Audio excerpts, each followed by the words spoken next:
and we are live from Fastport Studios. This is Nemo Nation. It is Nemo Nation, by the way, and Dave, Nemo, and I are taking a little further down the road. We got a full hour after this interview. Actually, we're so thrilled, by the way, that Howard could make the time for us this morning in much longer form than last time. Last time we didn't get a chance really to kind of dig into a lot of stuff. We got a big kind of 30,000 macro view of the situation. Understandable economics, because understanding our economy is easier than you think and more important than you know. I gave you his bona fides before we actually hit the break, but that book was the one thing I kind of withheld till we got to the other side of this. We all know that tariffs are really unpredictable, that AI is going to replace all your jobs in 30 seconds, inflation is on the rise and going to crush us like a falling stone, and the word recession is being bandied about. It's not as clear as all that, and Howard is here to kind of help straighten us out on a whole bunch of those issues. Howard, welcome back. It's good to have you. Thanks for making the time again. Oh, thank you so much. I'm very, very pleased to be back. Oh, it's great to have you back. You know, Jimmy just said something that kind of just threw a thought in my mind, but I've been kind of talking and reading lately. There seems to, I'm going to say this, and you tell me I'm totally wrong, and I hope you will. It seems like younger generations now that are pretty much inured in technology, the cyber world, they see the future coming maybe better than we do, and there doesn't seem to be a lot of hope out there in terms of what am I going to do. And just heard a young person say, well, yeah, I don't know if I should go to school because everything you learn is going to be changed in 6 weeks. You know what I mean? It's like catching quicksilver.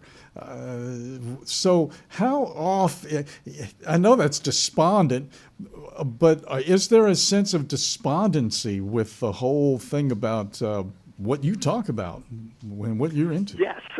You know, I see this at NYU where I teach. There's Okay. a great concern about AI coming for a lot of jobs. Automation and technology displaced a lot of blue-collar workers, and now AI, which is automation and technology 2.0, is coming for a lot of white-collar jobs. You know, this is so interesting. I got a criticism, a quote-unquote criticism. After each course, I get a review from the students. And one of the students criticized me for saying I made the class think critically too much, that this was a problem for him, that there was too much critical thinking in the class.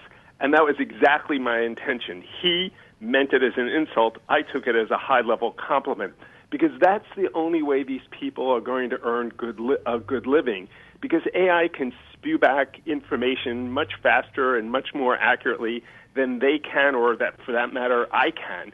But what AI cannot do as well, at least not yet, is think critically, be imaginative. And that's what I try to do in the courses. And that's what a lot of young people have to realize.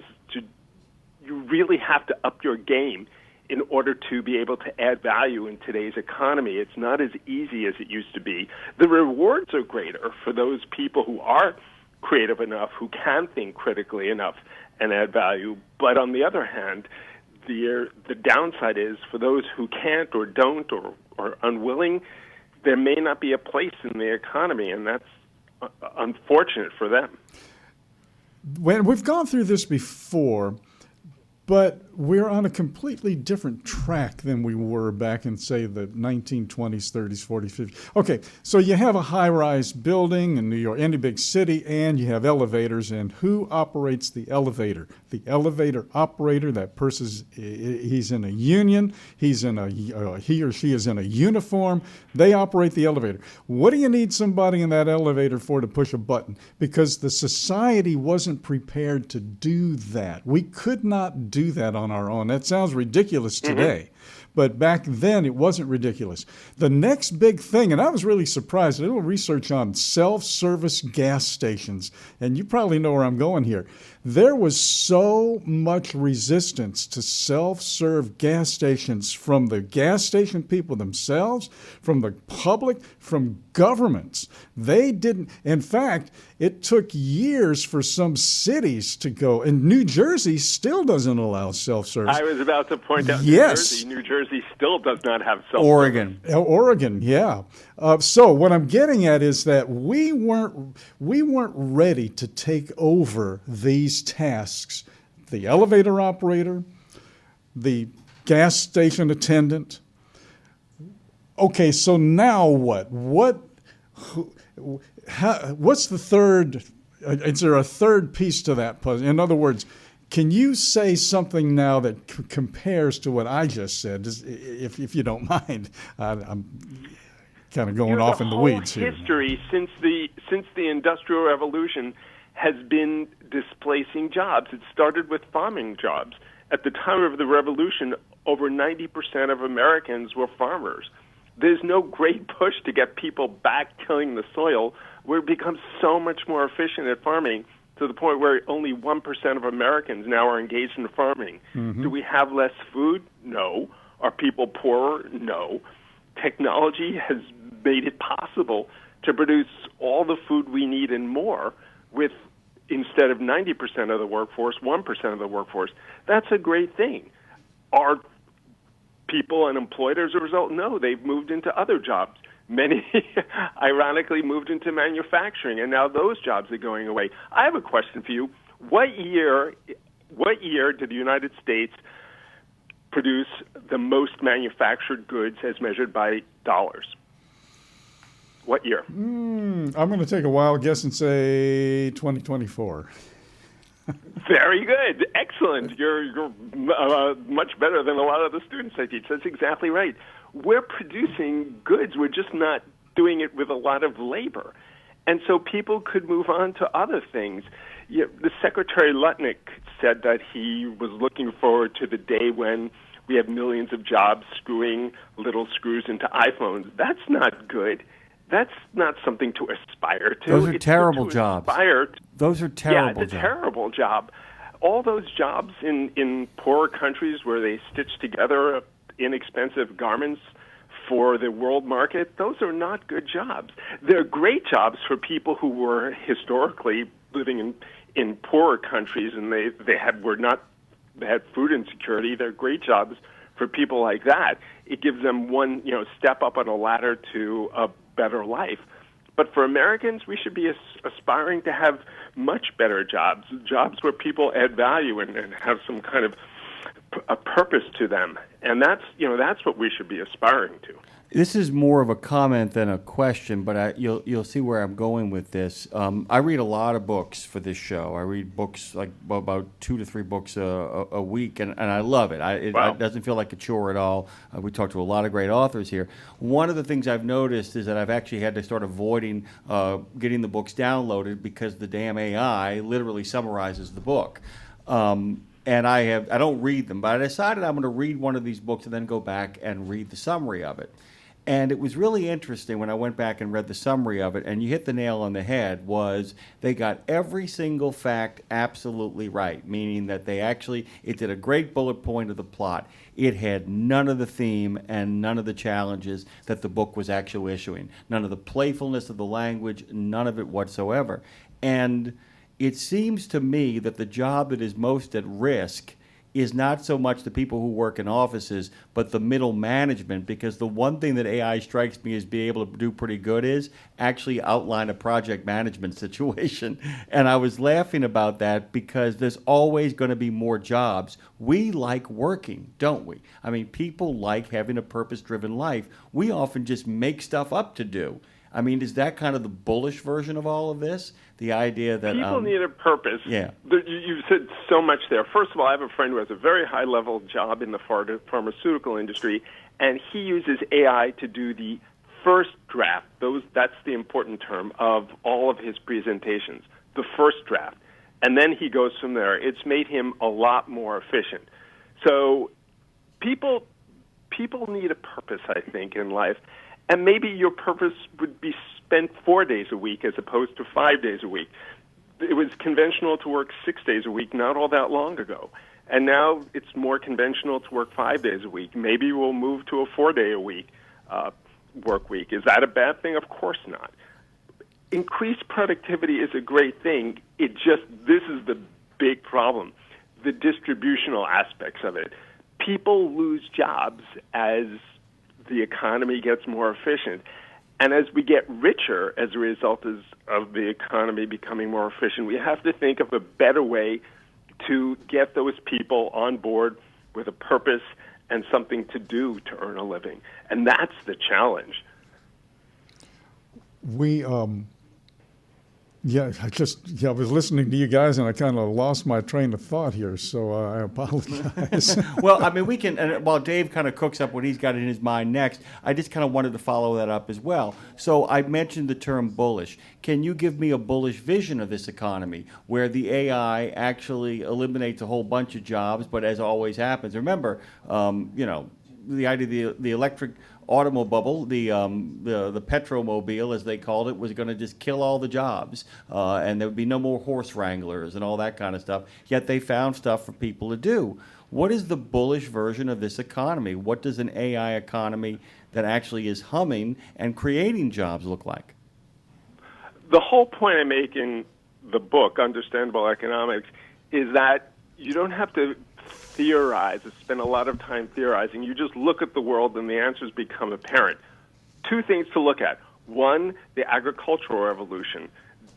The 90% of Americans who are involved in farming, did they all starve to death as a result of farming becoming mechanized and much more efficient? No.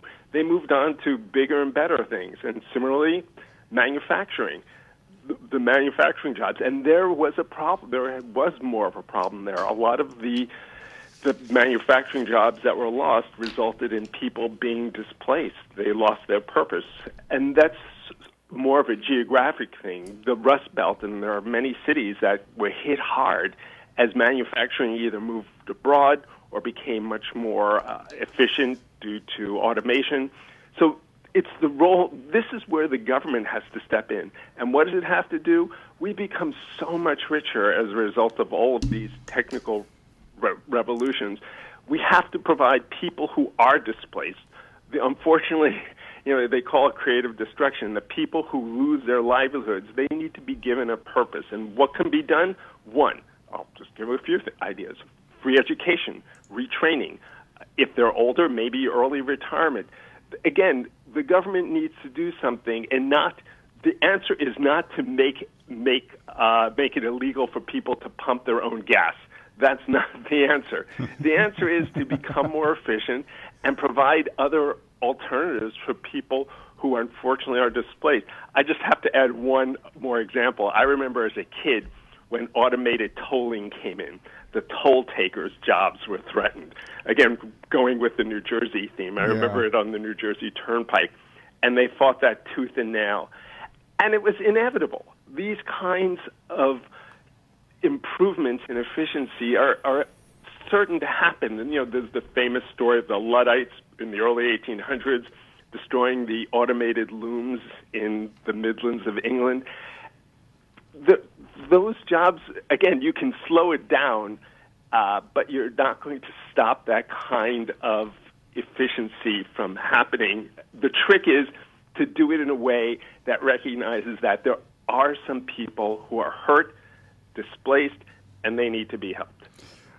One of the jokes that I made, maybe it's not original, but my joke was, well, the guy who invented the wheel put 10,000 cavemen out of work. Exactly.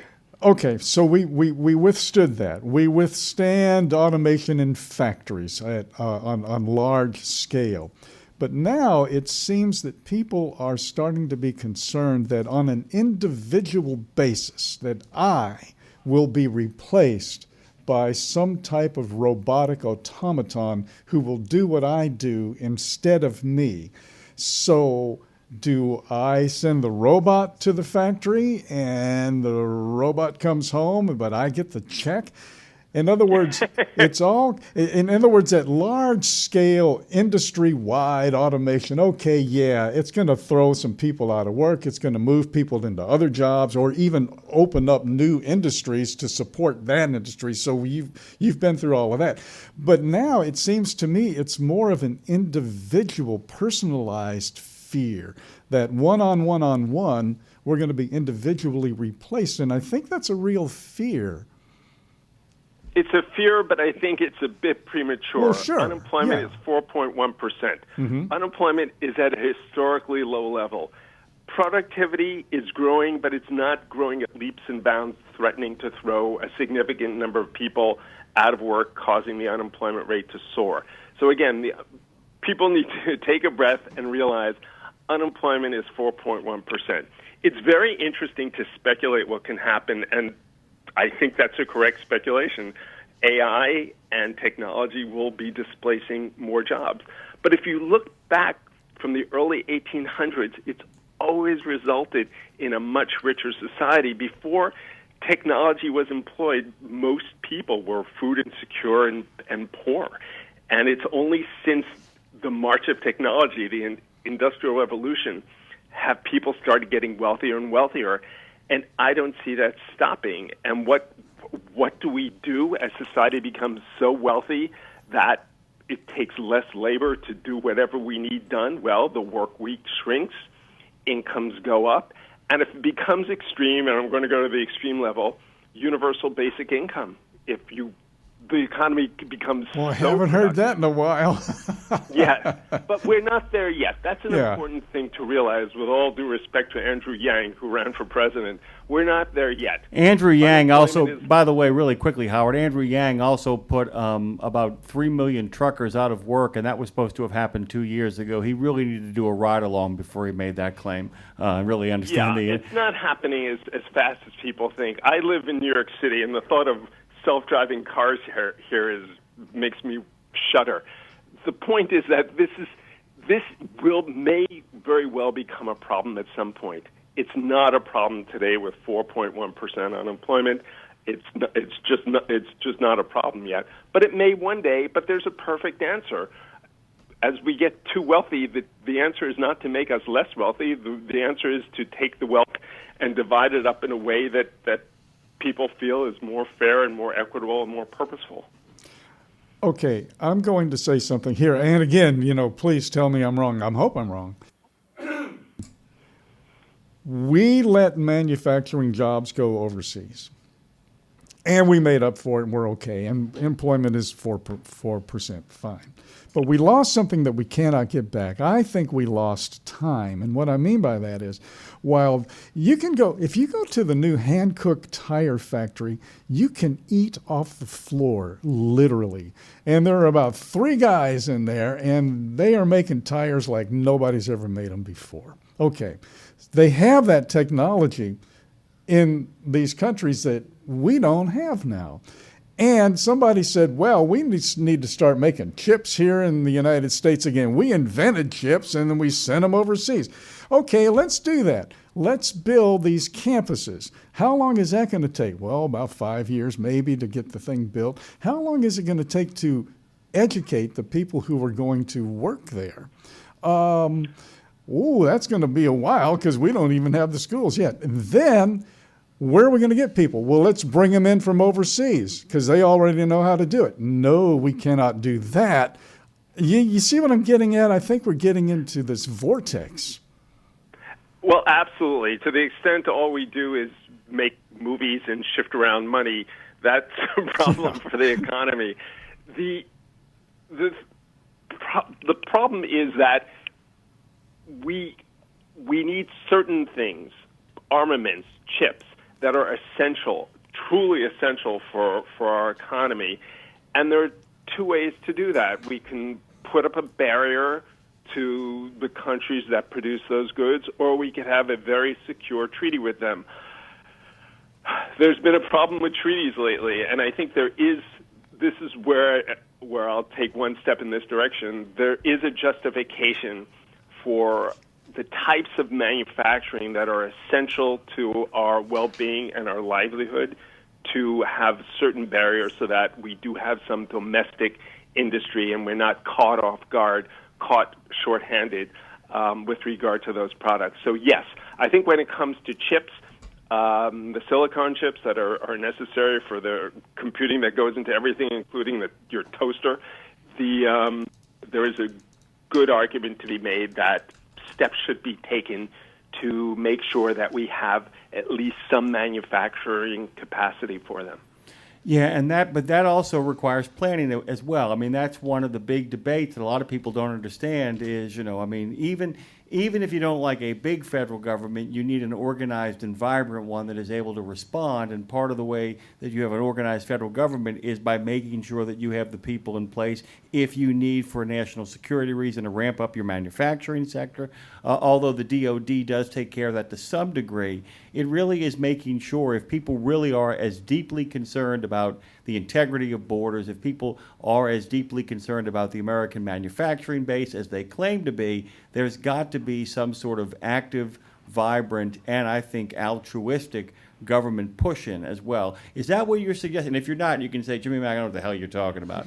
But I completely agree with that. People talk about, is regulation good, is regulation bad, and it's a silly conversation because some regulation is good. No one would argue that we shouldn't regulate the highways. You could drive either side, whichever side you want to, have a drunk 9-year-old on the highway, go out. That kid is a champ. Clearly, Howard, that kid is a champ, by the way. That 9-year-old, he is a champ. Sorry, go on, The please. bottom line is you need some kind of rules. Everyone could see that on a highway, and I don't know why everyone doesn't see that when it comes to the economy. You need to have some basic rules regarding dumping pollutants into reservoirs or whatever. And the point is, yes, that we do need some kind of incentive to have critical industries like the silicon chips or armaments made in the U.S. But that does not justify huge tariffs on everything coming in. I think it's a great thing that we have much higher value-added jobs than many of the jobs in poorer countries where clothing is being stitched together or little plastic toys are assembled. I think it's a great thing that's been outsourced, for lack of a better word, and that we have higher level jobs here. So it's not a one size fits all. We have to identify those industries that justify that level of protection, and there clearly are some. One of the things that I have become obsessed with is the expanded need for soft skills, the expanded need for in real life. I mean, Mark Cuban, actually, who sometimes I agree with and sometimes I think, like, okay, that's enough of the futurism.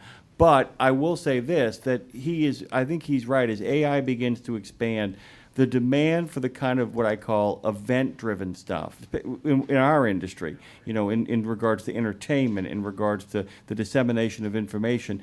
It seems, however, that there is a growing hunger for doing stuff in the real, that human interaction is, along with the purpose-driven life, that there's only so much of sitting in a room by yourself and being on the newfangled technologies can give you in regards to a satisfactory life. And there seem to be jobs that might be kind of moving into the sphere of in-person realities. What are your thoughts on that?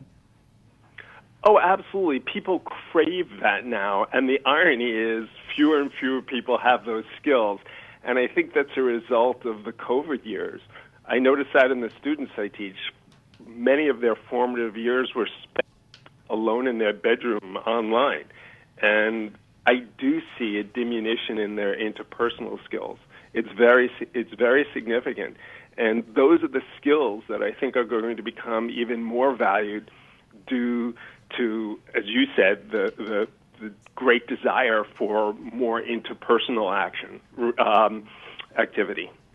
My mother was born in 1929. She's passed now many years, but she was a child of the Depression. So she and her generation went through that. Then we had the World War II generation. They went through that. In other words, everybody's gone through something, and it has a lasting effect.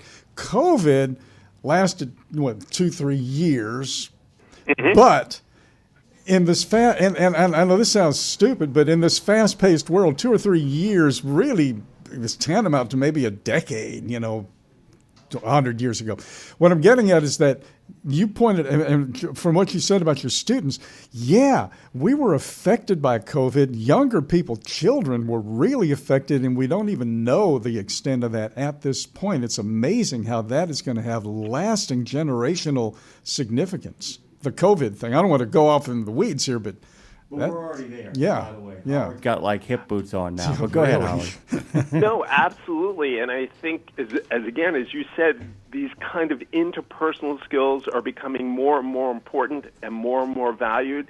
And those are the kind of skills that a lot of the students coming out now are lacking due to the years they spent cloistered in their bedroom online. And that's a real problem, and hopefully they'll gain them over time. But they definitely are several steps back from previous generations. I want to pull in one other little aspect of what we're talking about here, and this has just been going in every direction at once. Howard Yaruss is with us, by the way, if you're just joining us. And if you didn't hear the first part of this conversation, you can catch it later on any one of those platforms. But Howard wrote a book, and it's going to be republished next month, in less than a month, on August 5th. There's going to be an updated version of, or edition of, Understandable, not understanding, but Understandable Economics. Because understanding our economy is easier than you think and more important than you know. Resentment, national resentment.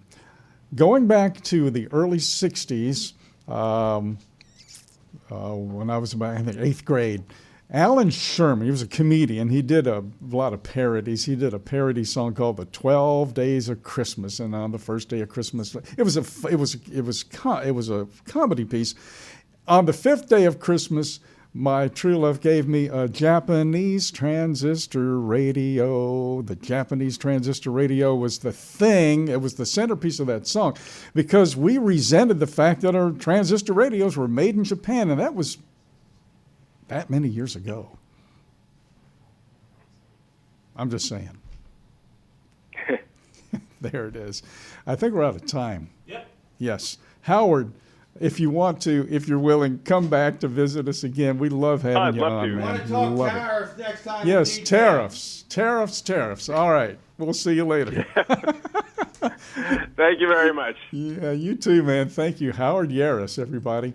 And the web address is Howard Yaruss, Howard, Yaruss.